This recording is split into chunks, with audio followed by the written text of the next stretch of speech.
how do we get from this to this? Comics and brain research are two things you don't normally associate with each other, but a collaboration between a University of Auckland comic expert and brain researchers plus illustrators aims to raise awareness of brain tumours. Well, the answer is, it's all about perception. Because if you thought comic books were all pow, sock, bang, they aren't. And from the very beginning, they weren't. I'm Alexia Russell, and today on The Detail, the evolution of comic books and where they're heading. Comics have been around a lot longer than people think, and they will be around a lot longer. But they will evolve, they will change, but they will always be here. And why Auckland University has paired up a comics expert with its brain researchers. A lot of clinicians and a lot of academics, a lot of people working in science and health, I think are becoming increasingly aware of the power and potential of comics. Comics don't just exist within the arts faculty or the creative arts faculty. They have been used for a long time within medical and health institutions and teaching. This is the comics expert, Professor of Media and Screen Studies, Neil Curtis. So I met Thomas Park at a workshop, let's say, a research workshop where the university is looking to fund innovative research. And I was going to try and get money to set up the comics lab. But Thomas said, look, I really want you to work with me because I want to advocate for a brain tumour registry, which we don't have in New Zealand, and clinical trials, which we don't have in New Zealand. I want to use the medium of comics. Neil got into comics when he was doing his PhD, buried in philosophy and theory. I needed a little bit of fiction in my life, so I thought I'll go to a comic shop and try and get a tiny little slice of fiction that I can fit in between all the academic reading. And what I discovered in the comic shop was this extraordinary world of storytelling that kind of blew me away. So I've been writing largely around superheroes, but I've been very interested in subfields in comic studies, which are called graphic science and graphic medicine, which is where you use comics to speak about issues in science or medicine and health. And when I finished my last book, which was called Hate in Precarious Times, and it was like a study of the resurgence of the far right and how it had been mainstreamed. After concentrating on that for 3 years, I got rather depressed, as you might imagine. And the last chapter was about what I'd call our epistemological precarity, the way knowledge has come under threat in the age of post-truth, conspiracy theories, alternative facts, and all that other nonsense, right? And the pandemic hit, and there was a really sort of anti-science, anti-expert kind of feeling coming to the surface, although not amongst the majority of New Zealanders, of course. And it just made me, because of that last chapter, I've been thinking so much about it, and I'd had this interest in graphic science and graphic medicine, and I thought, no, this is the time to shift my research, right? And to see how my knowledge of the comics medium can be used to help disseminate knowledge and support truth and support evidence and support facts. So that's when I started going to my colleagues and saying, hey, I do comics, who wants to translate stuff? The result is a collaboration with brain researchers to create 8 comics dealing with various issues connected to brain tumours. It works at 2 poles, right? You've got the academics who are trying to communicate and disseminate their research and access different audiences, right, outside of academia and clinical institutions. So they're trying to find a way of translating. I suppose it's like public information, right? They're public information comics to try and disseminate, raise awareness, and so on, right? So that's the academics trying to find a voice to speak to broader publics. At the other pole, you've got individual comics creators who have suffered from an illness, a disease, some kind of debilitating condition, or have a disability, right? And they use comics as a vehicle to kind of speak back to the medical institutions, right? Because if you think about it, medicine is all about the universal, right? It's trying to find all the symptoms that allow somebody to make a universal diagnosis that this is an instance of this general disease. And so they talk about the disease, and often the clinicians forget about the patients, right? So people who've had these experiences use comics to get back to the particular, the individual, the singular experience of disease, how disease touches down in a particular context, how it affects a family, how it affects a particular person, how it intersects with all kinds of other things like gender, race, ethnicity, right, sexuality. So at that end, you've got individuals who are completely outside of medical establishment trying to speak back to clinicians, right? And some of those comics are now being incorporated into medical practice to help students develop empathy and awareness and a sensitivity to difference. Because this is one thing a lot of, patients complain about, is that it was all very efficient but cold, and, so-and-so didn't explain it to me. I didn't understand the way he explained it to me. Yes, and or that they didn't feel people were listening, or they didn't hear the specific thing I was telling. Translating the boffin speak. Well, or filling in the gaps, what the academic is not seeing, right? They're trained in a certain discourse, certain methods, certain processes. Often in that, the specific individual gets lost because what they're seeing is an illness. And to deal with this illness, we need to look at all of the things about the illness, which we understand and know how to treat. And what gets lost in that is the person with the illness, right? So it's trying to put the person back into clinical practice. So now we have comics on cancer, mental health issues like depression and anxiety, and more recently on neurodivergence. It's become its own mini cottage industry. And you've got individual patients or people who've experienced illness, disability, disease, whatever, trying to speak back to the medical establishment. So it's this really interesting kind of two-way process. Yeah. And at the moment, some really interesting things are happening in that space. Like stuff that you're doing with the brain researchers. Like the stuff with the brains research. And we're doing everything from... We're doing a comic with Janina Godin, who's this extraordinary kind of illustrator, comics artist and so on. We're doing one comic. The first one we're completing is on the lab flow for tests. Like, so what happens after your blood leaves you? Well, what happens when you get a test on a tumour, right? Right. How is it tested? What's the process? Incredibly dry, right? But Janina's made it look lovely. She's done this virtually completely pink comic. And this is not, I presume, aimed at just children. It's aimed at everybody. This is really for adults with brain tumours, right? Because what people don't understand, what I found from our partner Brain Tumour Research, which is the charity in New Zealand, it came actually from Chris, the director there, Chris T. He said, we need this because we get so many questions about why tests are taking so long, what happens, where are the results, right? We need to show them. So we've got this comic that literally goes through all the stages of the process, and it's done as a scrolling comic for mobile phones, so rather than a traditional comics page. So you don't get it in a paper form? You can do. It'll be as a PDF you could download, but really it's for access via mobile phone so people can just flick and scan. Graphic medicine, graphic science, and there's graphic journalism too. The one I'm reading at the moment, I think it's called Everything You Need to Learn About Israel in 60 Days or something, by Sarah Glidden, a young Jewish American woman who went on a birthright trip to Israel, and it's basically a journal, autobiographical journal of what she learnt on that trip. So it's part journalism, part autobiography. But how do the illustrations fit into that? Oh, the illustrations are beautiful, right? So she draws with a sort of very delicate line, and she uses watercolour. So the effect is kind of very soft, warm, inviting. But she does one really amazing thing, and this is also something that comics are very good at. At certain points in the comic, she layers sort of temporal moments, so she can be talking about a particular thing, so the text and her in the present learning about something or talking about something, but the picture, the background behind her is that actual time period. And she does this repeatedly, where she shows the layering of time. And of course, as you know, particularly important in Israel, Palestine, right, where this layering of history is so crucial to what's happening now. So this is another important thing that comics can do. TV and film can sort of do it, but I think it's too much for the viewer if you do it often. Right. But in comics, you can do it all the time. Maybe you haven't picked up a comic lately, but thousands of people have. Like my son Connor at the pop culture convention Armageddon in Auckland over the weekend. I found him browsing through boxes and boxes of them and chatting to Iron Age comics shop owner David Cryer.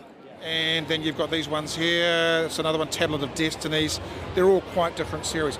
But Marvel and DC do this as well. I guess you'd say David is a more traditional comic guy. Like for me personally, I collect Iron Man, so I have a standing order at my local comic shop where I get every single Iron Man comic, so I've got the sequential run. I guess it makes sense. I mean, how long has Iron Man been going on, right? It's 1963. 63, so to get every comic in that run, you know...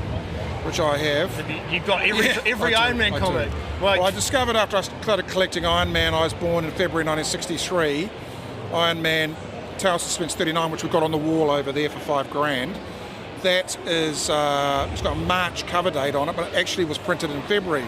So I discovered that it started on my birthday. So it was a bit of a nice little thing. Oh, nice. Yeah. How much does a top of the line Iron Man comic go for? Like, what's the most expensive? Well, if you had a high grade one of those Tales of Suspense 39, you'd be looking at the thick end of 150 grand. Damn. And I know that's not the most expensive. I know in Action Comics 1 is the most expensive. Yeah, well, that sold for, 3.2 million to a guy who was the son of the Lebanese Prime Minister who got assassinated. His son ended up with all the money. He's put together the Impossible collection, and he bought 2 copies of Action 1 for 3.2 million. But just because some comics have appreciated in value out of sight, it doesn't mean there's a lot of money in it. You're not going to make a killing, but you're going to do okay. There's a lot of comic shops, less brick and mortar comic shops now because the internet's so successful. People are selling on Facebook, Instagram, Trade Me, eBay, you name it. Do you sell online for this store? We are going to, but at the moment we're doing the face-to-face because people get to see a lot of comics they would. It's difficult because you take photos of everything. You can imagine 100,000 comics we've got, every one on photo online would take forever, whereas people going through boxes, they see stuff. But online is the future. But I personally like going and meeting the retail. I like to meet collectors. That's why I like to hear their stories about why they collect. There's the story about people with illness reasons. There are other reasons too, so it's always interesting. We had the COVID boom in 2020. What happened there? If you look at the chart of comics across time, there's a appreciation which is pretty steady, a nice line, and then COVID hit and all collectibles worldwide spiked up massively in value, but it's been unwinding since the end of 22. Prices are coming back to the normal trend line as things become normal again. Awesome. So I take it that selling these isn't just for readers now, it's actually an investment item. Yeah, but a lot of people who collect comics, they actually do collect what they love. Oh, yeah. But some people have got more money than others, I suppose. I mean, owning every Iron Man comic must have set you back quite a pretty penny. It's been a labour of love. I've been collecting for 45 years, so I've had plenty of time to do it, yeah. Awesome. How big is the scene in New Zealand, though? Because I mean, it's pretty healthy. I'm really impressed, actually. Awesome. A lot of collectors from all over New Zealand coming here. People have flown up from Invercargill. It's everywhere. It's an international hobby. That's what's quite fun about it. You could go to a convention in the US and you'll meet like-minded people. A lot of comic collectors are cover collectors, and I'm one. So I love the art on the cover. So I want to buy all the comics. So I just love looking at the cover art because that's where they spend all the money with the artists, is in the comic cover.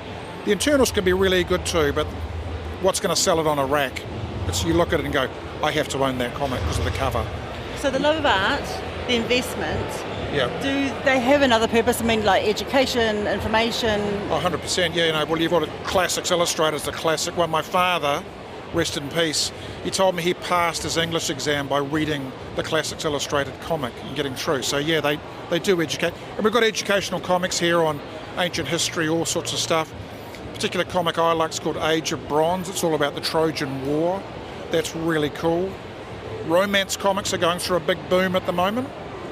Yeah, we all need a bit of romance in our lives, so yeah, there you go. Historically, comics have been a very boy thing, haven't they? You know, like what I'm noticing at every convention I go to, more young women buying comics, and they're more and more serious. It's really good. Yeah, the demographic is widening, isn't it? It really is widening, and they're buying interesting comics. It's really interesting because when I was young, I was quite ill when I was young with a leg problem, and I used to spend too much time in bed.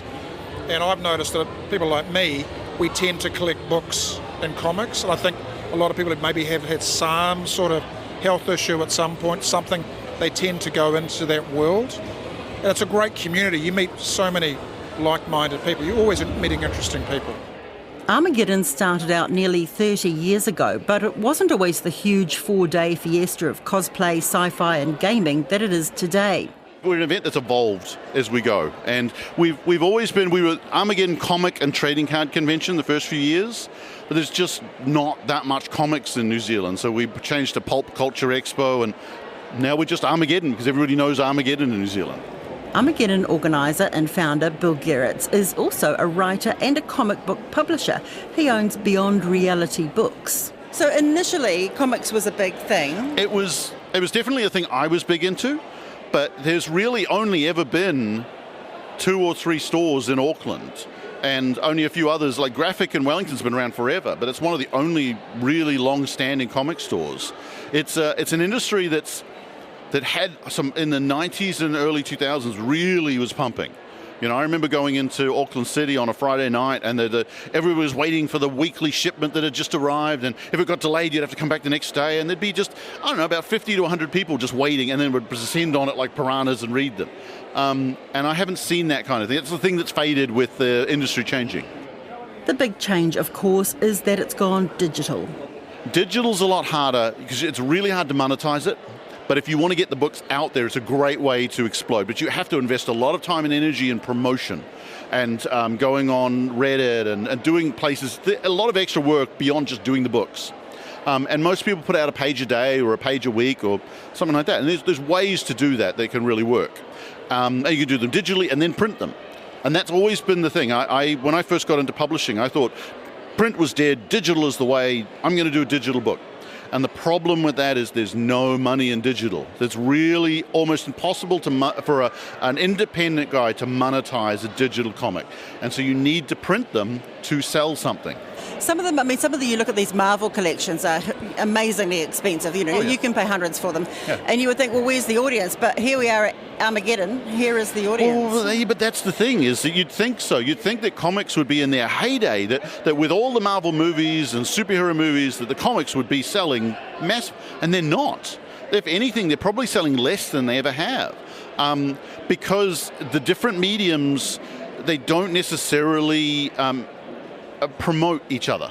Right, you see a movie and it doesn't inspire you to go and buy the comic. Go to see a Wonder Woman movie, walk out the door and go, where's that Wonder Woman comic? I'm going to read that. It happens, I'm sure, and it should happen more, but it just doesn't seem to cross over. And like PlayStation are giving away Spider-Man comics, and a lot of people are getting them, and hopefully some of those guys will read more Spider-Man comics.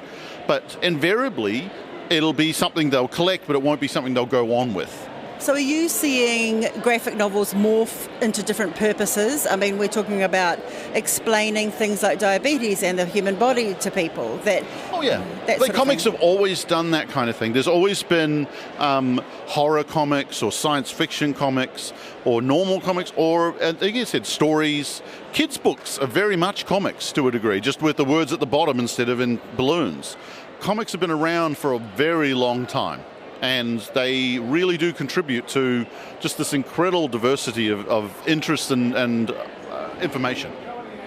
Most people think of comics in terms of that use of language and pictures or text and image and multiple units on a page, right, which we call the comics grid or the multi-frame or page layout or whatever. Right? That's what people tend to think of as a comic. Of course, comics are called all kinds of things in different countries, but the comic, as we use it in the sort of Anglo-American tradition, comes from the fact that what we know to be comics first appeared as the funnies, inserts in newspapers, which were used to basically sell newspapers. They were free sort of promo material to encourage people, right? Which is why actually comics have that pamphlet shape, because they were used to fit into a folded newspaper. So they're called comics because they're linked to the funnies. But comics have always been very serious, right? The origin of comics, I would say, goes back to when Rudolf Topfer, a Swiss teacher, did his first strip in 1827. And he was deeply admired by Goethe. And he was incredibly innovative and very radical. He was a kind of social conservative, but an aesthetic radical. And these comics were parodies of the mores of his contemporary time, and he sort of mocked a lot of the educational institutions and stuff. So these were very adult comics. The first comics were adult comics, and they developed through the illustrated press throughout the 19th century in France and the UK in particular. so where cartooning developed. But alongside that, you also had the development of multi-panel cartoons, which became comics as we know them. But these were very innovative visually and often dealt with more adult themes. They weren't for children. It was really these funny pages that were both for adults and kids. And then there was the moral panic in the kind of 30s, 40s, 50s, particularly post-war in America, where everybody was worried about what kind of comics kids were reading. And Comics Code was introduced in 1954 in America, and all of the serious stuff was taken out of American comics. So it's gone from being, first of all, designed for adults through a stage where children were mainly aimed at, and then we're back and now. We're back now, And the same thing happened in France post-war. They were really... French comics have become integral to the post-war French identity, right? And comics were actually used to build proper French children. So the relationship between comics and the state in France is completely different to in America. Bande dessinée, as they're called in France, are now seen as these kind of amazing kind of objects and artifacts that are revered because they have this sort of close connection to the sense of French identity.